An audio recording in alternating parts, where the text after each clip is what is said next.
Hi guys, so I've made it to Ukraine en route to my trip to the Chernobyl Nuclear Power Plant. I've always been interested in like the old school, like nuclear science kind of stuff, especially after the explosion, and it's been empty for like 30 years. I thought I'd go back and do some photos.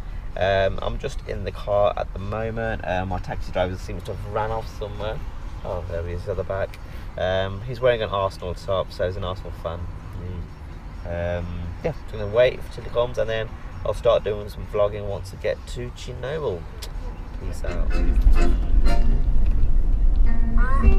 How do you know that my name is Uncle Fyodor?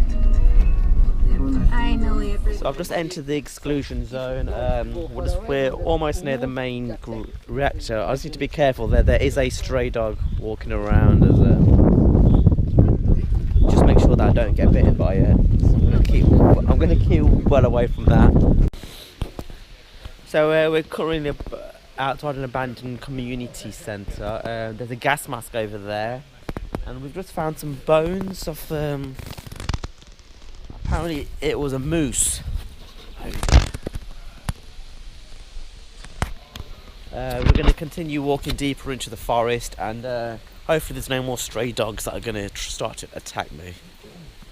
So we'll just head to the main part. The radiation's going absolutely mental.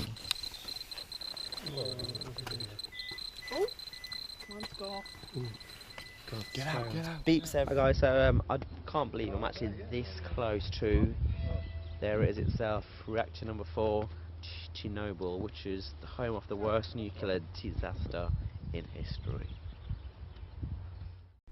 So after seeing the Chernobyl Nuclear Power Plant, which is absolutely crazy, we're now going towards Pripyat, which is the town that got evacuated.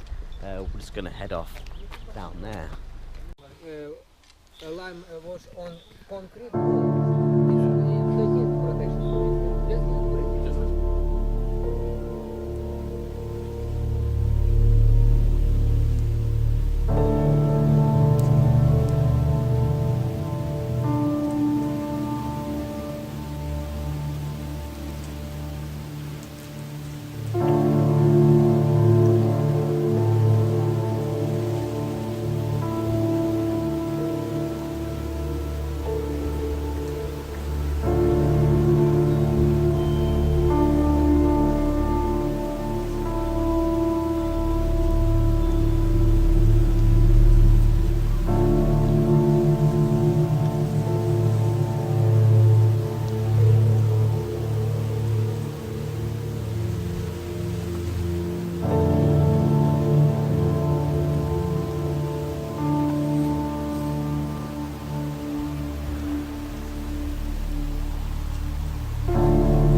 and it's day 2 of our trip to Chernobyl. It's been really good. By the way, this is my really old school Soviet style hotel, and the power plant's a couple of miles down the road. Day 2 we're going to do some more urban exploring. Yesterday we did like just unbelievable stuff. We went to the abandoned school. Where else did we go? The theatre. Some abandoned like flats. We literally walked upstairs, checked out people's like old houses basically. Where else did we go? Swimming baths. We saw the fun fair. So it's been a really good day. So like air is absolutely dead. But yeah, I'm enjoying it and I'm ready for day 2. Got my tripod back out, camera's all charged. So let's see how this goes. How the hell does an abacus work? 400, як це сказати, 20. 28. She just made that up. Yeah, whatever, yeah, a bit of that, a bit of that. I trust her adding up. So they're still using an abacus, which I've not seen since ever. It's kind of cool. Yeah. Can't believe I'm in a abandoned cooling tower in Chernobyl. It's absolutely mental. Just going to do some more exploring and then go. I'll actually quickly show you around. Look at that. So we're walking around the hospital, and it's one of the most radioactive parts, which is starts up here. Then as soon as we get closer and closer, it gets ridiculously high.